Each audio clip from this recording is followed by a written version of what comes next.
เอาเนื้อต่างดีกว่าเลย ยกที่หนึ่งครับ โอ้ย ยกสองครับ ดี แหมผมก็เห็นมันซาก็เฮาเขาซาก็เฮาใจเย็นใจเย็น ค่อย เออ ดี ๆสร้างตัว โอ้ยเออ ทำดีทำดี เออโอ้ย ทำดี ใจเย็นอย่าใส่บอลอย่าใส่บอลเอาเลยใจเย็นใจเย็นเดี๋ยวบอลใจเย็นใจเย็นโอ้ยดักขาอย่างเดียว วัด เออ วัด เออ ปล่อยขวาปล่อยซ้ายปล่อยซ้าย ใจเย็นใจเย็น เก็บต่อมาแยกขวา เออ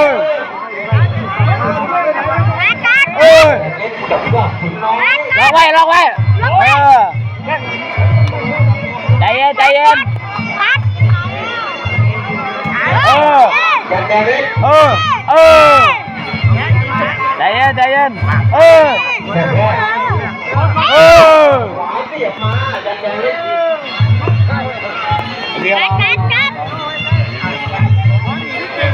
อย่าบอกแต่ขาไหลอย่าบอกแต่ขาไหลการเมื่อเออใจเย็นใจเย็นเออหลอกเตะขาก่อนหลอกเตะขาก่อนเออล็อกไว้ล็อกไว้เย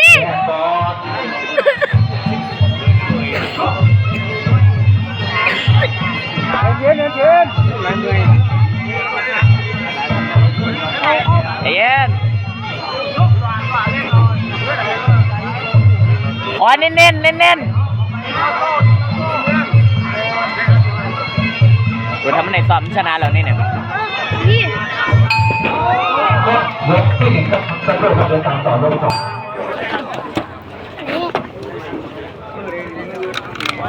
บนเวทีครับกำลังจะขึ้นสู่ยกที่สอง เล็กกว่าไง แดงเล็กแดงไทยเงินยอดสิงห์น้อยเพชรชุมแพยกสามครับยกสอง เล็กกัด ใจเย็นเก็บแพ้ไว้ดักเน้นๆไปอะไรติดเชือกโอ้ยล็อกไว้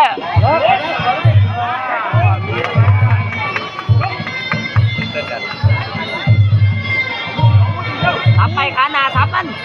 ทับขาหนาน่ะทับไปเลยทับไปเลยล็อกไว้เขายังเยี่ยมฝีมือใจเย็นเก็บแพ้ไว้ใกล้เข้าไปเตะยับกัดคอเลยยับกัดคอ ประชาสัมพันธ์นะครับมีใครได้ ใกล้เข้าไปญาติแล้วน่ะถามนะล็อกไว้ล็อกไว้ญาติยกไว้เดี๋ยวการฝึกซ้อมได้อะจิ้มเข้าไปเย็บเข้าไป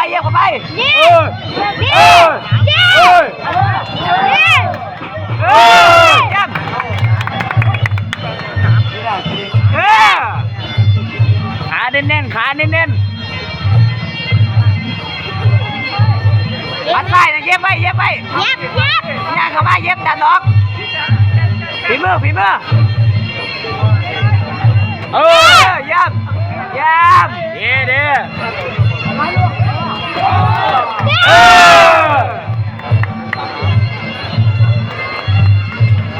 ที่สองครับบนเวทีครับในกระตุ้นที่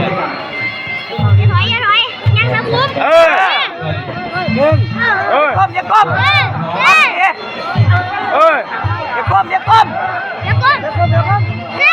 ลองไว้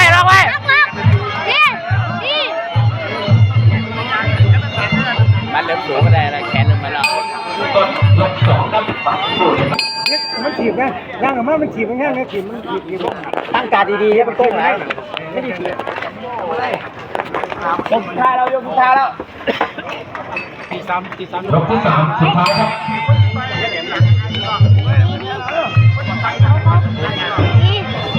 เอ้ย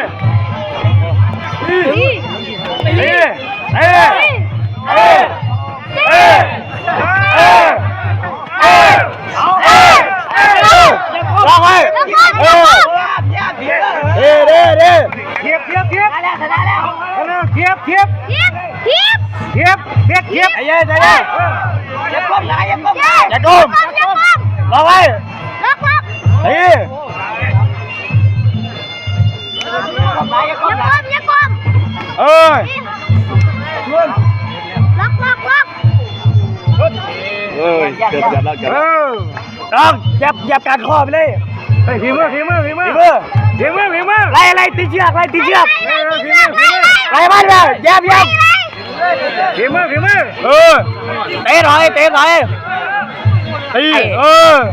มึงเหมือนว่าปานมันเลยแมนการกัด อาจจะตกแม่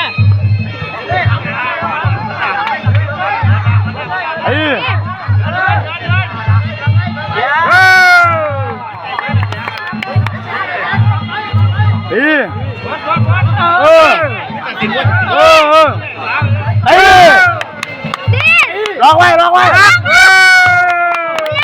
ฝีมือฝีมือ แล้วคอเลย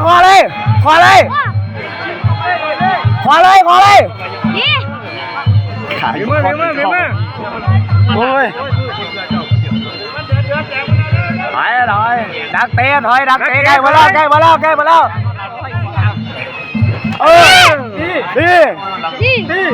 ดีฟังหนังแห้งเหมือนเลยเด้อ จบแล้วนะครับขอให้ทุกท่านเดินทางกลับเจอกันอีก แกรู้ว่าเอาเกี่ยว ฟังไหนที่มึงเลยลูกชายขอโทษขออภัยกันแล้วนะครับจบกันแล้ว ไอ้บิ๊ก เมียก